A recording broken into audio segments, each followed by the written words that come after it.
Hi student, welcome to Last Minutes. நம்ம சேனலுக்கு please comment பண்ணுங்கள். இதை விட பெட்டர் வீடியோ வேணும்னு ப்ளீஸ் கமெண்ட் பண்ணுங்கள். Exercise 2.6 first sum simplify the following addition and subtraction ப்ராப்பர்ட்டியை யூஸ் பண்ணி சிம்பிளிஃபை பண்ண சொல்லியிருக்காங்க. உங்களுக்கு புக்கில் நோட்ஸ் எல்லாம் கொடுத்துருக்காங்க, அதெல்லாம் தெளிவாக படிச்சுக்கோங்க. ஓகே, இப்போ ஃபஸ்ட்டு சம் எப்படி சால்வ் பண்ணுறதுன்னு பார்க்கலாம். ஃபஸ்ட்டு சம்மில் வந்து எல்லாமே √3 இருக்குது, அதனால் நமக்கு கொஞ்சம் ஆட் பண்ணுறது ஈஸி.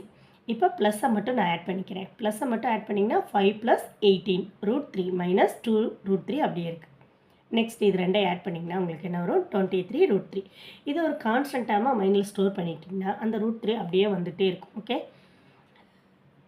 நெக்ஸ்ட்டு 23லேருந்து 2 போச்சுன்னா சேமாக இருக்குல்ல √3, அதனால் ஆட் பண்ணிக்கலாம். 23லேருந்து சப்ராக்ட் பண்ண போகிறோம். 23லேருந்து 2 போச்சுன்னா 21 √3.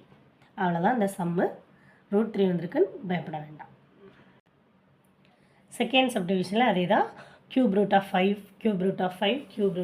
கொடுத்துருக்காங்க. ஸோ சேமாக இருக்குது, அதனால் ஜஸ்ட் நம்ம ஆட் பண்ணிக்கிட்டே போதும்.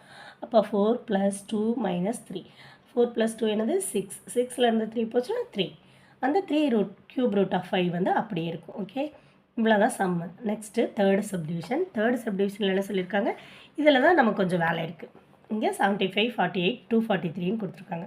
இதெல்லாம் சேம் ரூட்டாக மாற்றினா தான் நம்மளால் ஆட் பண்ணவோ சப்ராக்ட் பண்ணவோ முடியும். ஓகே, இப்போ 75 எப்படி ஸ்ப்ளிட் பண்ணலாம்? 5 × 5 × 3. அதே மாதிரி 48 எப்படி ஸ்ப்ளிட் பண்ணலாம்? 4 × 4 × 3. 243. எல்லாத்துக்குமே சம்மில் இங்கே போடணும். 75க்கு எப்படி போடுவோம்? 5 டேபிளில் போட்டிங்கன்னா 1 5s are 2, அடுத்து 5 5s are, நெக்ஸ்ட்டு 5 டேபிள் போட போகிறோம் 3 5s are. அப்போ இந்த மாதிரி எல்லாமே நீங்கள் இந்த நம்பர்ஸ்க்கெல்லாம் போட்டிருக்கணும். 243க்கு நெக்ஸ்ட்டு 3 டேபிளில் தான் வரிசையாக வந்துட்டே இருக்கும். இப்போ 2 இருக்கிற காமன் டேர்மை நம்ம வெளியில் எடுக்கலாமா? அப்போ 5 வெளியே எடுத்தால் 3 5s are 15 √3 வந்துடும். இங்கே 4 வெளியில் எடுக்கலாம். 4 வெளியில் எடுத்தால் 5 4s are 20 பேலன்ஸ் √3.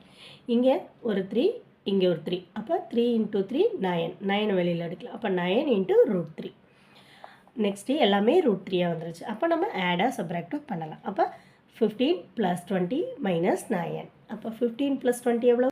35 - 9. 35ல் வந்து 9 போச்சுன்னா எவ்வளவு? 26 √3. ஸ்டெப்ஸை எழுதிக்கோங்க இடையில. நெக்ஸ்ட்டு ஃபோர்த்து சப்டிவிஷன் பார்த்திங்கன்னா அதே மாதிரி தான். க்யூப் ரூட்டில் கொடுத்துருக்காங்க. 40 cube root of 625 cube root of 320. இப்போ 40க்கு நம்ம போட போகிறோம். 40க்கு போட்டோம்னா 2 4s. 40ல் 2 டேபிள் போட்டிங்கன்னா 20 வரும். மறுபடியும் 2 டேபிள் போட்டிங்கன்னா 10 வரும். மறுபடியும் 2 டேபிள் போட்டிங்கன்னா 5 வரும். அப்போ 3 2s 1 5. இப்போ 3 2s ஆகும் 1 5 ஆகும்னு பிரிச்சிருக்கு. நெக்ஸ்ட்டு 625 எப்படி பிரிக்கலாம்? 625 5 டேபிளில் போடலாம். 1 5s are 5, 2 5s are 10, balance 2, 5 5s are 125. நமக்கு ஏற்கனவே தெரியும் எத்தனை டைம்ஸ் வரும்? 3 டைம்ஸ் வரும்னு தெரியும். அப்போ மொத்தமாக 4 டைம்ஸ் வருது 625. ஓகே, அப்போ 625க்கு 4 டைம்ஸ் 5 போட்டிருக்கேன். அடுத்து 320க்கு பார்க்கலாம். 320 போட்டிங்கன்னா ஃபஸ்ட்டு 5 டேபிள் போடலாம், அது ஈஸியாக இருக்கும். 6 5s are 30. Next balance 2, 4 5s are 20. Next 4 table 16, மறுபடியும் 4 டேபிள் 4, 3 4s 1 5 போட்டாச்சு. நம்ம இப்போ எதெல்லாம் வெளியில் எடுக்கலான்னு பார்க்கலாம். எல்லாத்துலேயுமே 5 தான் வந்திருக்கு. ஸோ √5 தான் நமக்கு வரப்போகுது. இதில் 3 எடுக்கணும் க்யூப் ரூட்டுன்றதுனால. அப்போ 2 வெளியில் எடுக்கும்போது 5 2s are 10 வரும். இங்கே வந்து 3 √5 எடுக்கணும். அப்போ 2 5s are 5 வெளியில் எடுக்கும்போது 2 5s are 10ன்னு வரும். இங்கே வந்து 3 4s எடுக்கலாம். அப்போ 3 4s are 12. 4 வெளியில் எடுக்கும்போது 3 4s are 12. இப்போ சேமாக வந்துருச்சு க்யூப் ரூட் ஆஃப் 5ன்னு சொல்லிட்டு. அப்போ இப்போ நம்ம ஆட் பண்ணலாம். 10 + 10 20 - 12. இப்போ 10 20லேருந்து 12 போச்சுன்னா 8 √5.